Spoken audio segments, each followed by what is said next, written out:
আসসালামু আলাইকুম। স্বাস্থ্য বাস্তববিভাগে আপনাকে স্বাগতম। আজ আমি ফাইলস নিয়ে আপনাদের সামনে কথা বলবো। ফাইলসের কারণ কি, ফাইলস কেন হয়, ফাইলসের প্রকারভেদ, ফাইলসের দ্বারা কি আপনার ক্ষতি হতে পারে এবং ফাইলস থেকে বাঁচার উপায় ও চিকিৎসা। আশা করি শুনবেন, ইনশাল্লাহ উপকৃত হবেন। ফাইলস মলদ্বারের এক ধরনের জটিল এবং কঠিন রূপ।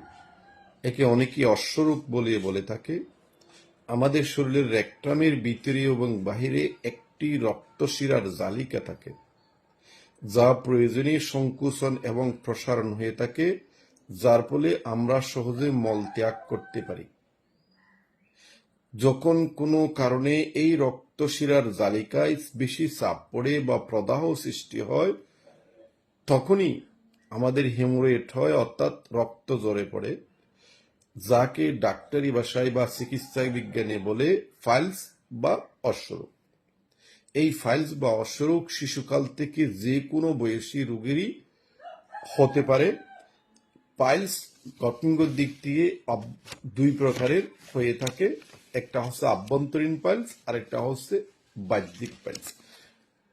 আভ্যন্তরীণ পাইলসটাই খুব কঠিন রোগীর জন্য, যা জটিলতা সৃষ্টি করতে পারে। এই আভ্যন্তরীণ পাইলসের 4টা পর্যায় আছে।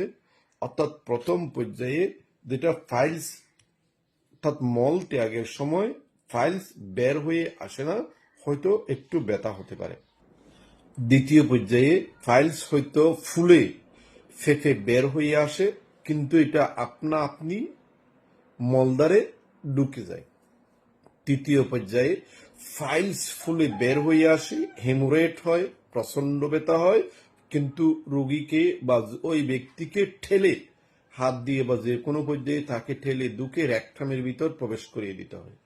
আর চতুর্থ পর্যায়ে, যেটা খুব কঠিন, এবং এই পর্যায়ে যখন রোগী চলে যায় তখন তার অপারেশন ছাড়া আর কোনো পর্যায় থাকে না, তখন ওষুধে তেমন কোনো আর কাজ করে না। অর্থাৎ ওই সময় ফাইলস ফুলে বের হয়ে আসে, এটা পায়খানা খুব শক্ত হয়ে যায় এবং তা নিজেও ঠিক করে দিতে পারে না, অর্থাৎ এটা আপনা আপনিও মলদ্বারে ঢুকে যায় না। আর যেটা বাহ্যিক পাইলস আছে, এটা মলদ্বারের বাহিরের প্রান্তে ছোট ছোট অনেকগুলো পলিপ গঠন করে। এগুলো অনেক সময় চুলকানিদায়ক এবং প্রচন্ড বেদনাদায়কও হতে পারে এবং হেমোরয়েডও হতে পারে। এই দুই প্রকারের পাইলস এখন মানুষকে সবসময় কষ্ট দিয়ে থাকে। মানুষ এই দুই প্রকারের ফাইলসই আক্রান্ত হয়। ফাইলসের কারণ, আসলে ফাইলসের অনেকগুলো কারণে হয়ে থাকে। সচরাচর যেসব কারণে ফাইলস হয়ে থাকে আমি সেগুলা বলতেছি। যেমন দীর্ঘদিন ধরে যদি কোন কুষ্ঠকাঠিন্য রোগে ভুগে, কায়িক পরিশ্রম খুব কম করে, বাথরুমে গিয়ে বা পায়খানার সময় কুদ দিয়ে বা সাপ দিয়ে পায়খানা করার চেষ্টা করে, যার স্থূলতা বেশি, অর্থাৎ শরীরের ওজন অনেক বেশি, যারা কোলেস্ট্রল যুক্ত খাবার অতিরিক্ত বেশি খায়, যেমন মাংস জাতীয় খাবার বেশি খায়, আর যারা হাঁসযুক্ত খাবার খুব কম খায়, তাদের এই পাইলস রোগ হওয়ার সম্ভাবনা থাকে। এখন আমরা জানবো পাইলস রোগ লক্ষণ, অর্থাৎ কিভাবে বুঝবো ফাইল রোগ হয়েছে।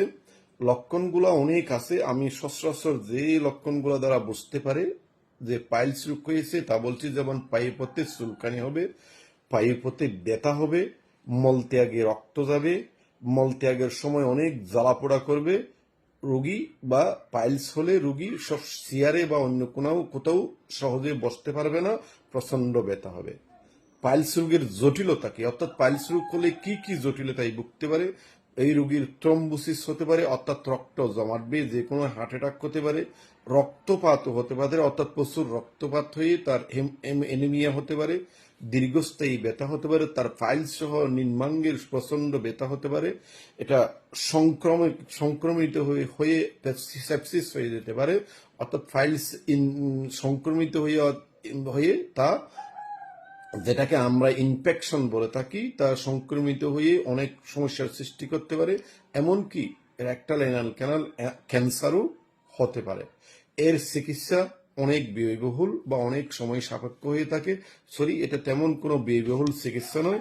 এটা ঠিক মতো সঠিক সময়ে যদি চিকিৎসা করে তা সম্পূর্ণ ভালো হয়ে যায়।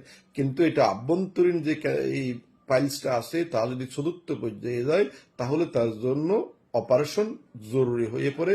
তাই খুব জরুরি ভিত্তিতে যদি এরকম কোনো লক্ষণ থেকে থাকে তাহলে আপনার ডাক্তারের সাথে যোগাযোগ করে ওষুধ খেতে হবে নিরাময়ের জন্য। আর যদি কারো জটিলতা বেশি হয়ে থাকে, যদি প্রয়োজন মনে করেন, তাহলে স্ক্রিনে দেওয়া নম্বরে যোগাযোগ করে আমাদের সাথেও যোগাযোগ করতে পারেন।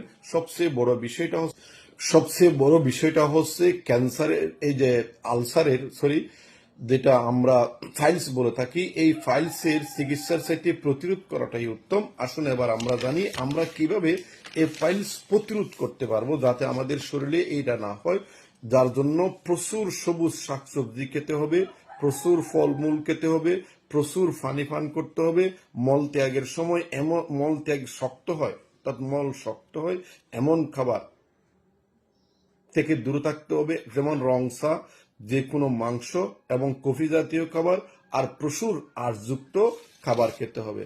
তবে আমাদের মনে রাখতে হবে ফাইভ হতে অনেক রোগী হয়ে থাকে, আর সব রোগী ফাইলস বা অশ্বরোগ নয়।